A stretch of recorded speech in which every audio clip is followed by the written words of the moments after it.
Today's read aloud is A Roaring Field Trip from Toy Story Storybook Collection. Andy's mom opened the door to his room and stuck her head inside. "Knock, knock," she said. "Laundry delivery." "Did you wash my solar system t-shirt?" asked Andy. "I want to wear it to the science museum tomorrow." "Sure did," his mom answered. "You're pretty excited about this field trip, aren't you?" "Oh yeah," Andy replied. "They've got a brand new dinosaur exhibit, and our teacher says if there's enough time, we can even go to the gift shop." "Well, let's go find my purse and I'll give you some spending money to take along," said his mother. "Gee, thanks, Mom," Andy replied as he followed her down the stairs. "Oh no!" Rex the dinosaur wailed. "She's giving him money to spend in the gift shop. You know what's in the gift shop, don't you? Toys! What if he picks one he likes better than us? What if he picks a dinosaur fiercer than me? What are we going to do?" "Calm down," Woody the cowboy told him. "You're right, though. I don't like the idea of the gift shop either. Sounds like Andy needs a couple of shopping buddies," added Buzz Lightyear the Space Ranger. "Are you suggesting we go to the museum?" Woody asked. "Why not?" said Buzz. "You might even learn something while we're there." The next morning, while Andy was having breakfast, Woody and Buzz climbed inside his backpack for their big trip. "Wait, wait!" yelled Rex. "I'm coming too! Didn't you hear Andy mention the dinosaur exhibit? This is a once-in-a-lifetime opportunity!" Before Woody or Buzz could say anything, Rex had crammed himself in beside them. "Good luck!" cried Ham the piggy bank, "and stay safe." "It's a museum," Woody replied. "How dangerous could it be?" When Andy's class arrived at the museum, he and his classmates excitedly followed their teacher inside. "Welcome," said their guide. "We're so happy to have you with us today.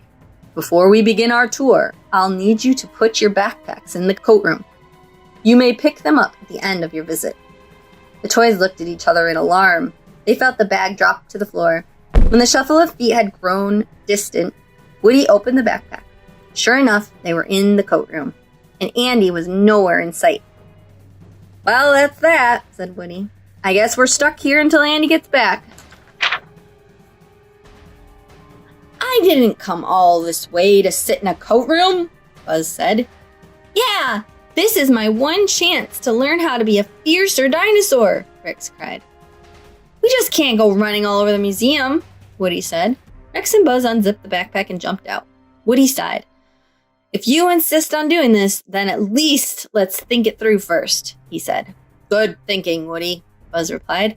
"First, we've got to figure out where we're going." "To the dinosaurs," said Rex. He had found a stack of maps behind the counter and was busy studying one. "See? There's a little dinosaur symbol marking where the exhibit is."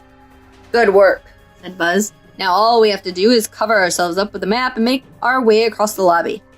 Ever so carefully, the toys moved slowly across the first floor of the museum.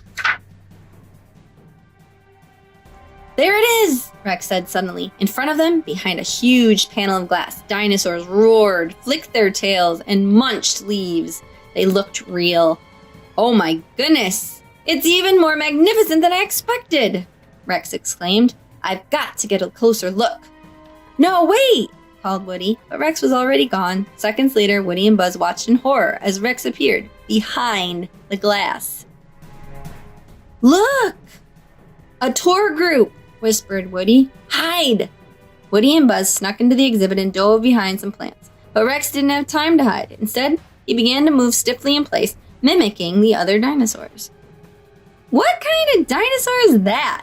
asked a boy, pointing at Rex. "I've never seen one so small."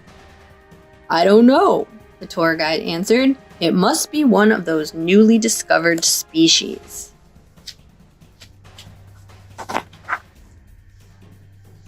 When the coast was clear, Woody and Buzz hustled Rex out of the exhibit and back under the map. "That was incredible," Rex declared. "I think I finally found my inner beast."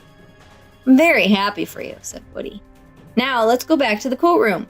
Just then, Buzz spotted a sign, "Outer Space Exhibit." "Let's go," he said. Before Woody could stop him, Buzz was jumping into the basket of a passing stroller.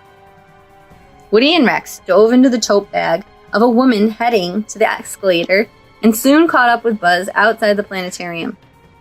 Buzz, we don't have time for this, scolded Woody. Sure we do, said Buzz. Look, they're closing the doors. The three friends raced inside just in time.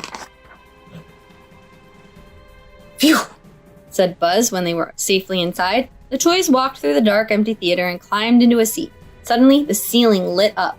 Planets, moons, and stars moved in the sky above them. Wow, Rex whispered. It's beautiful. That, my friends, is our solar system, said Buzz. The planet closest to the sun is Mercury. Then come Venus, Earth, Mars, Jupiter, Saturn, Uranus, and Neptune. Why is Mars red? Rex asked. Because its soil has a lot of iron, answered Buzz. When the iron rusts, the dirt turns red. And what's that around Saturn? Wondered the dinosaur. Those are rings made of billions of particles of ice and rock, Buzz explained. All this is extremely informative, said Woody. But isn't anyone the slightest bit worried that Andy might go back to the coat room before we do? Negative, replied Buzz. Did you take a good look at that map? We've got hours before Andy's class is done seeing everything.